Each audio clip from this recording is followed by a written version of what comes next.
My name is PolishLynx. Let's continue with the letter. Alright. It begins innocently enough. Yeah, I mean, sure, the day begins innocently enough. Definitely. Tuesday morning. Tuesday already? It was Friday! Arrive like any other day before it, bright and clear. Even though it comes with an extra helping of the unusual October weather, I appreciate being able to catch a glimpse of the clear skies lately. After going through a bout of sickness last week, it does something to leave the mood of what would otherwise be a dreary morning. And despite being mostly a creature of habit, I wind up waking earlier than usual because of it. Still no earlier than Isabella, it appears. I assumed she would take a day or two off because of what happened to Miss Cooper, but that doesn't seem to be the case. The sound of the morning news reached from her unit when I walked past on the way to my mailbox. Chances are, around this hour, she's already dressed and ready to go, probably just waiting for the next bus to arrive. I've tried following her example before, but I don't think I'll be repeating that. Really? How can anyone be up before the sun is up? Okay, with that I have to agree with you. It's a habit she got from home, she said, instilled in her by the kind of life she grew up in. Like clockwork, it's always at 4 a.m., either to help with the chores or prepare her little siblings for school. What? What kind of ungodly hour did they start the school?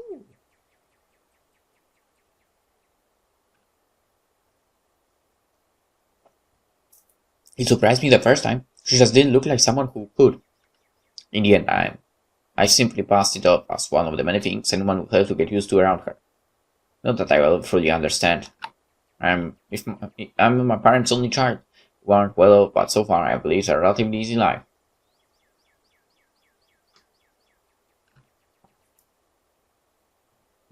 Sorry, I didn't have to think about bills or food for the next day, or paying for any siblings tuition on top of my own, or supporting a sick father's medication. All I have to worry about were my grades. If I had gained Mom and Dad's approval, or what we'd be having for dinner. When put next to hers, they all pale in comparison. They look less like problems, more like petty issues this way. Petty issues? I mean, true. But as unimportant as it all sounds, sometimes it's ugly head triggers at the most inappropriate moments. And sometimes they come through your mailbox in the form of a fancy looking letter, pretty ribbons and all. Whoever sent this has spent silly money on the envelope alone. Verging on ridiculous, really. I can already imagine Isabella wrinkling her nose once she sees this. Then she'll complain about unnecessary expenses and rich people problems. I'm almost afraid to touch it myself, as if simply brushing her head against its crisp surface will be enough to put a crease on it, and it will be a terrible slide to the sender. But as extravagant as I found this, it isn't really the first time I've received one. Most of the time, it's not even for me, so who am I to complain? Either way, no look of surprise crosses my face once I flip the envelope over to see my parents' names written in a neat script. Nothing new then. Mr. Alistair and Miss Elisa Gales.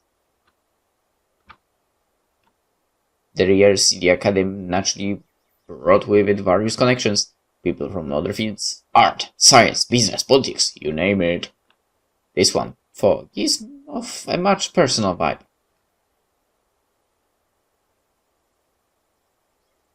Anyone else having no idea what the hell is that drawing or whatever it is in the left top corner? Letters like this usually come from old students, people who have grown fond of my parents and they in turn treat like children of the road. I've only met a few of them. Most have moved on to become successful in their chosen careers, and little letters like this are their way of expressing gratitude. It's one thing Mom and Dad are proud of, rightfully so, and I'm happy for them. But there are times I wish they will remember they have a daughter here. The real one. Not that it's of any importance now. It's not like they didn't raise me well and provided for me.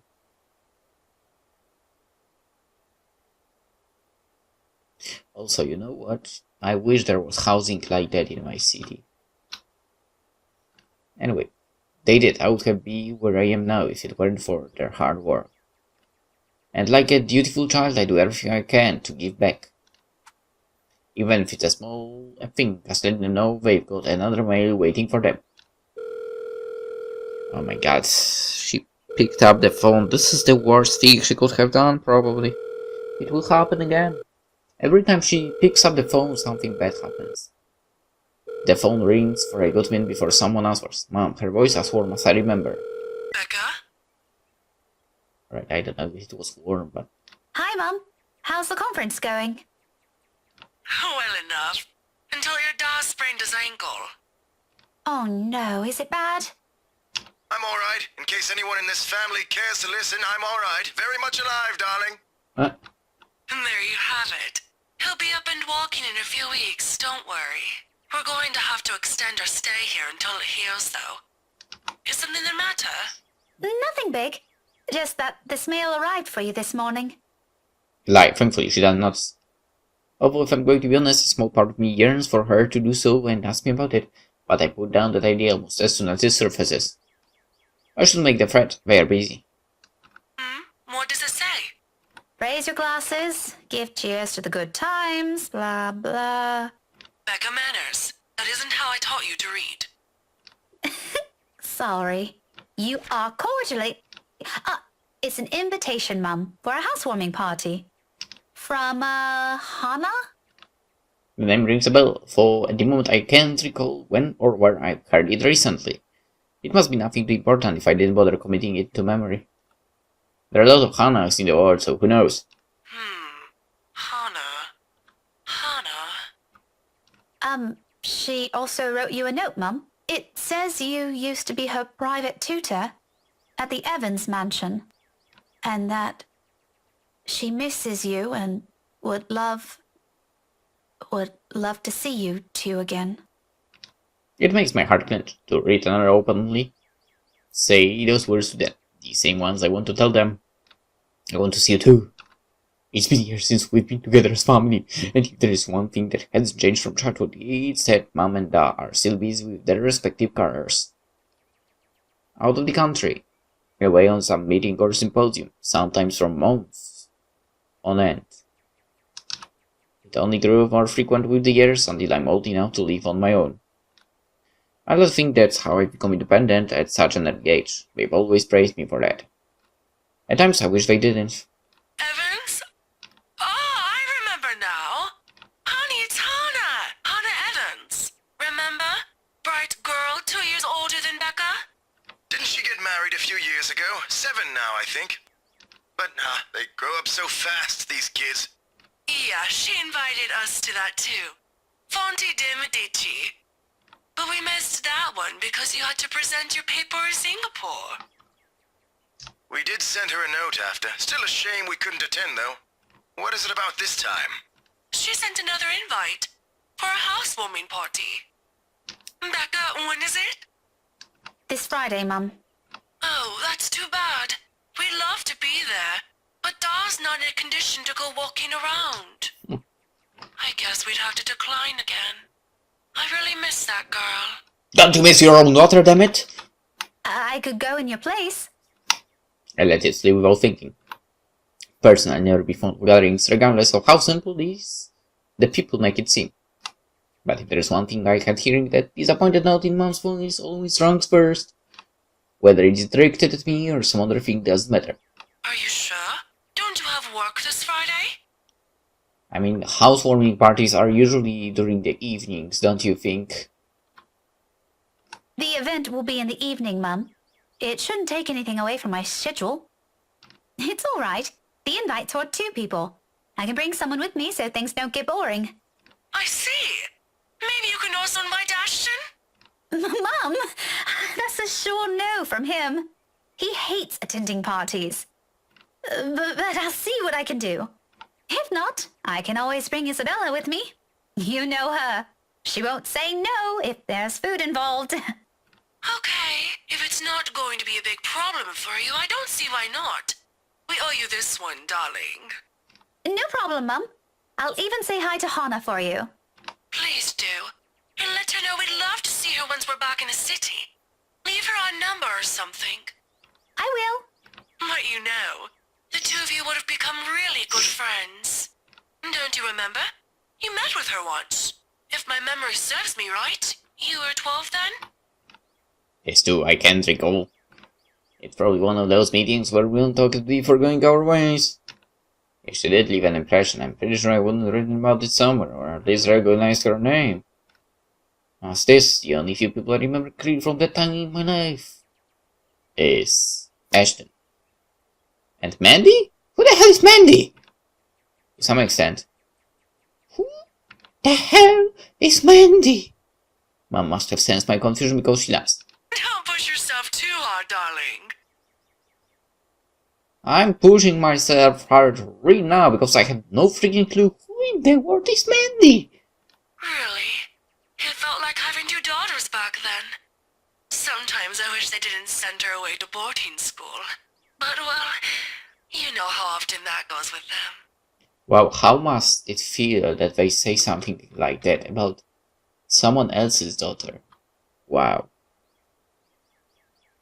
Suddenly I'm not really surprised that Rebecca might react with anger towards a lot of situations. Still, try talking to her while you're there. Oh, we'll see. I'll let you know what happens after. I'm looking forward to it, darling. Take care of yourself. Will do. You too, Mum. Bye. Tell Da to be careful next time. She chuckles then. A hearty one, tender and always light on my ears.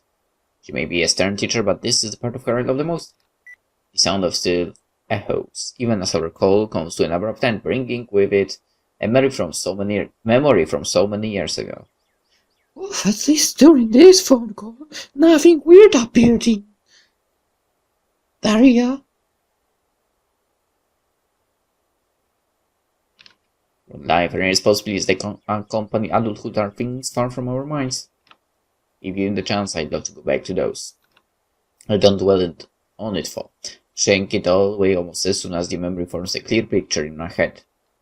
I've always wondered how Isabella can easily pretend everything's normal over a phone call, then bounce back to her usual self immediately after. I've seen her do it plenty of times.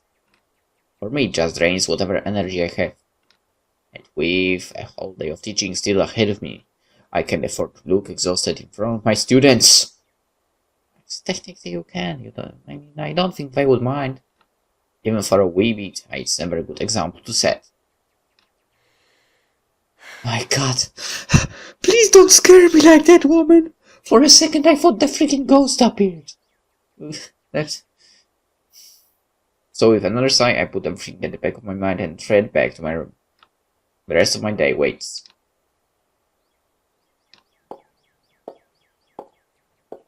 "15 minutes later. I'm heading back out, dressed for the day, my car keys in hand. Ordinarily, I don't stop for anything. There is never a need to. Oh my god, why do I have a very bad feeling? That's the beauty of this apartment complex. It's quiet and everyone keeps to themselves. Maybe I have the bad feeling all the time, actually, because I honestly don't trust this game. No. Use less platitudes in the morning, no need to wear a smile on your face, lest other people are nosy enough to ask. Today, however, the morning broadcast still plays from Isabella's room. My brisk pace slows to a stop, and a frown gradually forms in my face. She hasn't left. Of course, this isn't unusual. There are times when I've left earlier than she did, like last Friday before the open house. But those days are few and far between. It only happens in direst circumstances, for the last part of that might be a bit of an exaggeration. However, with what's happened the last few days, maybe today's one. The devil apparently isn't something anyone can brush off, and for someone like Isabella... Right, I need to check out what was happening on 28th. Because I think it was 28th that we are, right? Finishing touches... Wait, basically what's happened is what's happened to Marianne. So that's problematic. Anyway, Isabella's the kind who gets attached to people easily. With Zachary, Ashton, and I, that has been the case. I can't imagine what she might be going through right now, especially when the woman was someone she owed a lot, despite their training being brief. I've given her the space last night in the Ferrens, but perhaps today might be the proper time to check on her. Oh, whatever. I've still got time anyway. With light steps, I move close to the door, hand already poised to knock. Still, I don't do so until I hear her answer. Me. Isabella? Belle? Are you in there? No answer.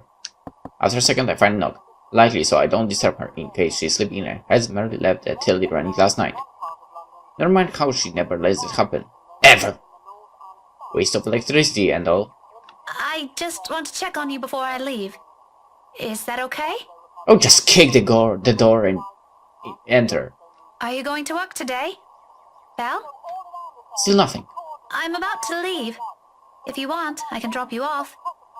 Another round of knocking. Oh, you have the keys, okay. Then you don't need to kick the door out. Then I'm fishing out a copy of her key from my bag and unlock the door. She lent it years ago, after I complained about the mess and offered my help in cleaning up. I thought the gesture was completely unnecessary back then. After all, I could always knock. But she never did bother taking them from me, always returning it or turning away from the conversation whenever I insist. At one point, I simply stopped trying to hand it back to her. Isabella? I'm coming in, all right? Without waiting for her answer, I pushed the door open and stepped inside. Her needs is still a mess. Instant looked up on the table with pile of clothes on one side, papers strewn about everywhere, and an unkept bed, among other things. This much is given, will always be given. I've been here several times already, and I still wonder how she can function like a human being with a place in this state. Oh, yes, she can. However, that's neither here nor there. I'm not sure what I'm expecting, but it's certainly not finding an empty flat. Granted, she could have left earlier, far earlier than usual. But she never ever leaves without making sure she's unplugged everything. It's something she doesn't forget to do. It doesn't help that her bathroom appears unused this morning.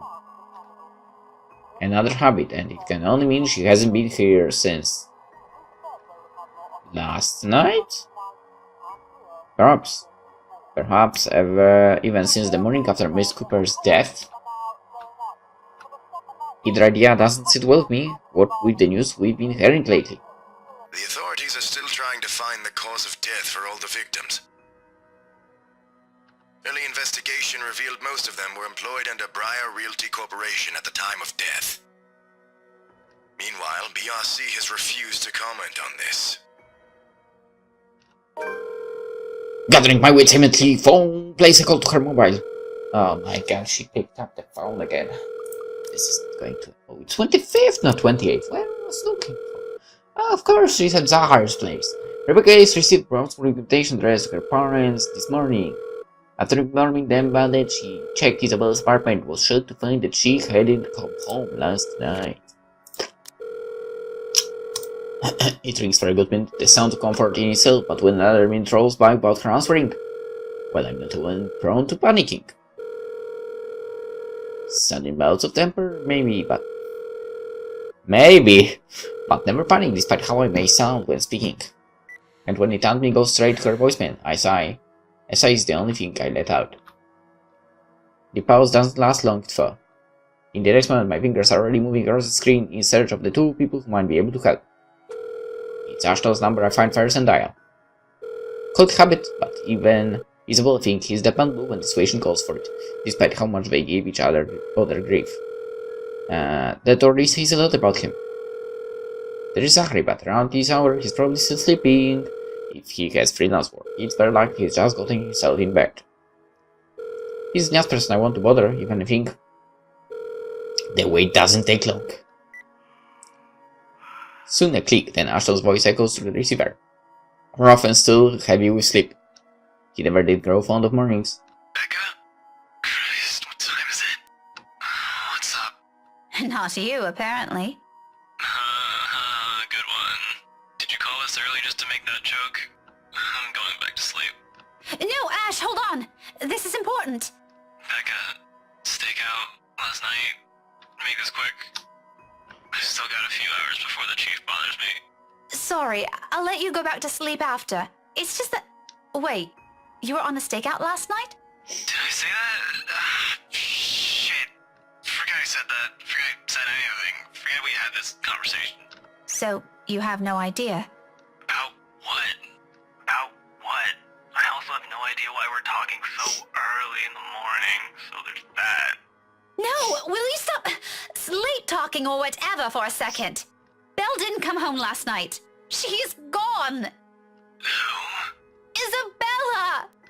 Instead of an answer, a brief pause comes after, followed by something blunt and heavy hitting a hard surface and a string of rather colorful curses from him. What was that? The moment might have been one of the many things I'll keep to myself and remember fondly in the next few days, if things aren't the way they are. When he picks up again, there is no trace of sleep left in his voice. Say that again, from the top. Isabella's gone, Ash. She didn't come home last night. Her flat's empty. She left her telly running. You know she doesn't do that at... Okay, Becca, stop. Calm down first. You're starting to panic. I'm not! Yes, you are. You are. Breathe. One person's not going to simply disappear like that. This is Isabella we're talking about. Did you try calling her? What did you think is the first thing I did? She's not picking up. It went to her voicemail. How about Zach? Did you check with him? Not yet. I didn't want to bother him. You know he has trouble sleeping and all that. Alright, I'll go ask Zach. I'll call you back. No, wait! He ends the call before I can utter a single word of protest. But for the first time since entering this room, tension is gone from my shoulders and my breathing has eased. The bed creaks as I sink down with a sigh. The telly still blurs the same uninteresting news and I'm surrounded by clutter. All the same, it feels strangely calm to be here without worry nagging at me. I'll have to apologize to Zachary later for sending Ashton his way this early, but for now, relying on the latter for this isn't the wrong choice. It never will be.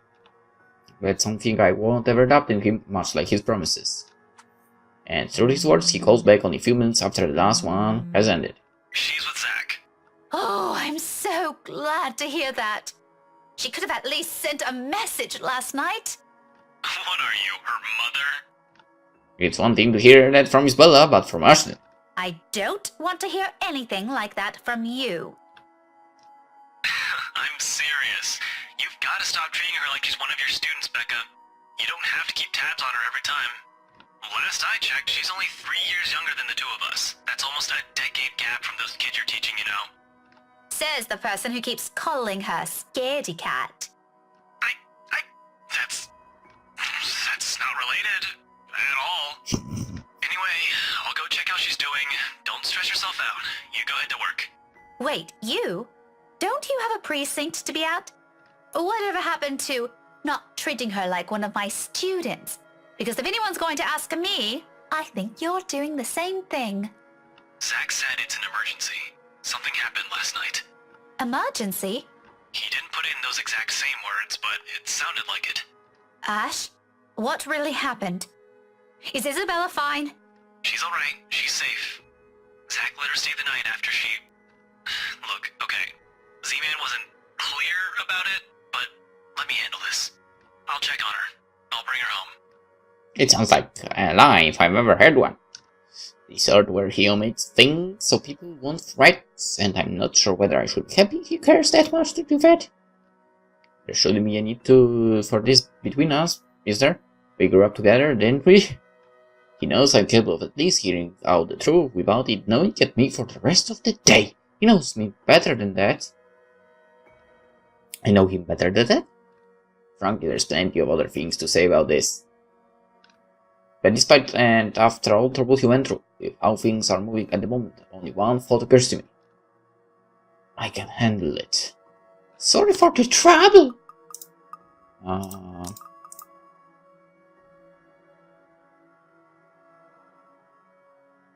Sorry for the trouble, I think, would be better. I mean,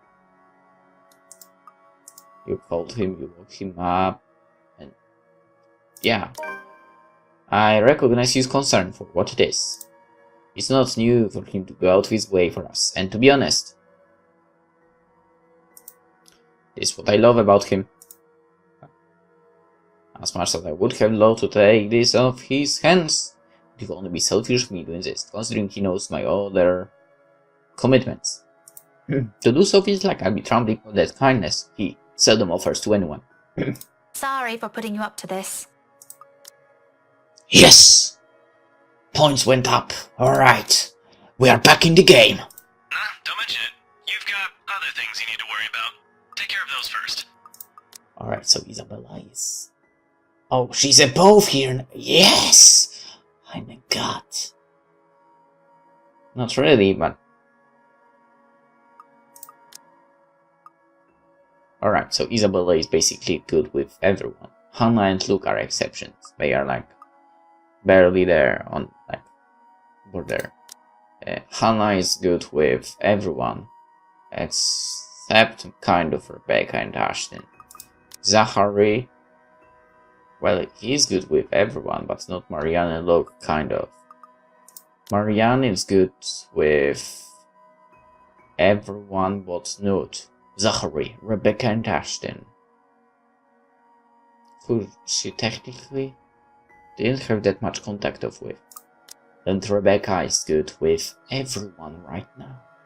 Not fully good, I mean, like over the border, but it's still better than being negative. Alright, we are back in the game, kind of. This is a small thing. I still owe you one.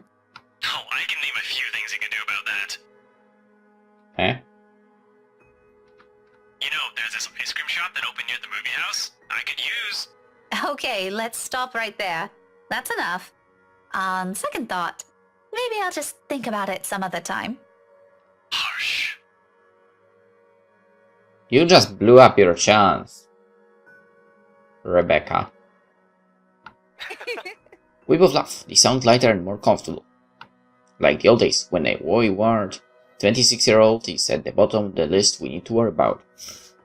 No, seriously, she blew out her chance. This is how we find a common ground. We may not agree on all things, we may see things the way the other does, but the give and take is something we've learned to get used to over the years. Whenever it's like this, confidence in him is the least I can offer as thanks. Really? Thanks for this, Ash. I'll let you know what happened afterwards, I promise. I'll call you later. You have a good day. Bye. Admit, the way he puts it isn't comforting enough. He can blunt like that. So many unknown variables, so many words left unsaid. I wish he'd simply lay them all out in the open, because like this I'm more inclined to think there's an exaggeration on the other's part. If it's from Zachary Rushton, I don't know. In the end, all I can do is wait. Go about my day and hope for the best. Before leaving, I spare Isabella's room one last glance. It's really quiet now without her in it. Hopefully that was a mistake. I'll get answers from her later. For now, my concerns are best left here. Safe. Alright. She wasn't there. You know what I'm talking about, right? Okay. The rest of the day slips away in a blur. Despite my best efforts in keeping this morning's events from surfacing in my mind, it sticks. In a way, everything today simply feels like a reminder. Every conversation, regardless of how usual, every topic, no matter how mundane it seems. I blame the news entirely for this. Oh, screw the news. That's why you don't watch news.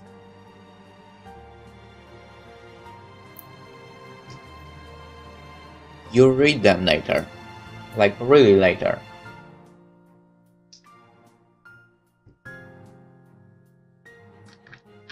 Unless there's some interesting, important topic you follow, then you get the notification about it.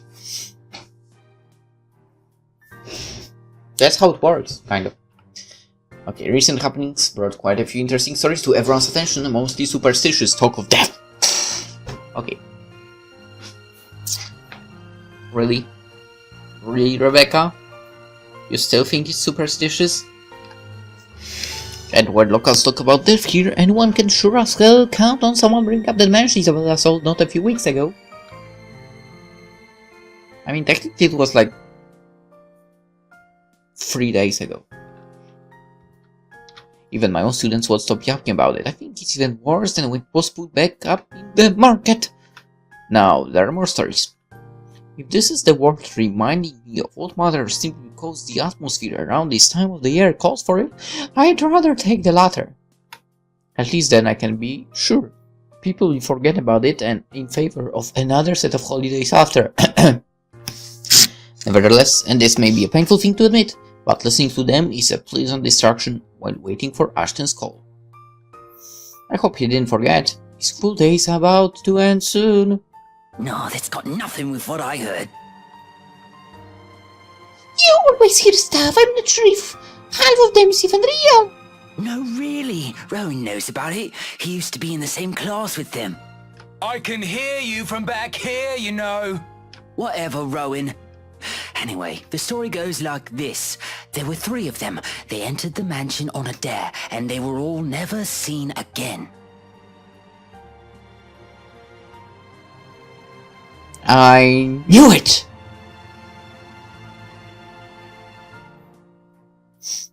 I knew it. That's what I was explaining sometime not so long ago, maybe 2 episodes ago? I was talking about this, that it might be related to this, and it appears it was this. No one knows what happened to them up to this day. Scary shit, man. Cock and bull story. Calling it now. No, you don't get it. Why don't you ask Miss Gales then? Better yet, why don't you go inside the place? I'm betting my allowance you can't do it. They're documenting huts when I look up, all of them suddenly pretending to be engrossed in their current activity. Still, a word to put a stopper to this nonsense is needed. Creativity and imagination fostered by these stories is one thing, but reckless ideas should be corrected before anything potentially tragic comes from it. Back to your worksheets, everyone. And I don't want to hear any talk of dares or going inside that mansion. It's private property now. You'd all better stay away from it before... At the noise, the whole lot of them go silent. You can almost hear a pin drop. The look on their faces would have made for a fun picture, but that's irrelevant at the moment. If that is student loitering around, someone's going to be in trouble. I'll be back. If you're done, you can leave your worksheets on my desk. Keep the noise to a minimum while I'm gone, okay? I can sense their eyes on me as I walk out the door. I mean, she's kind of hot, so of course they will be looking. A muted kind of anticipation. A bit unnerving, but it's far more agreeable than the feeling of being watched I've been entering these past few days. Alright, you know what? Let's find out what's going on in the corridor in the next episode. That's right. For now, hope you enjoyed, and hope to see you tomorrow. Bye bye.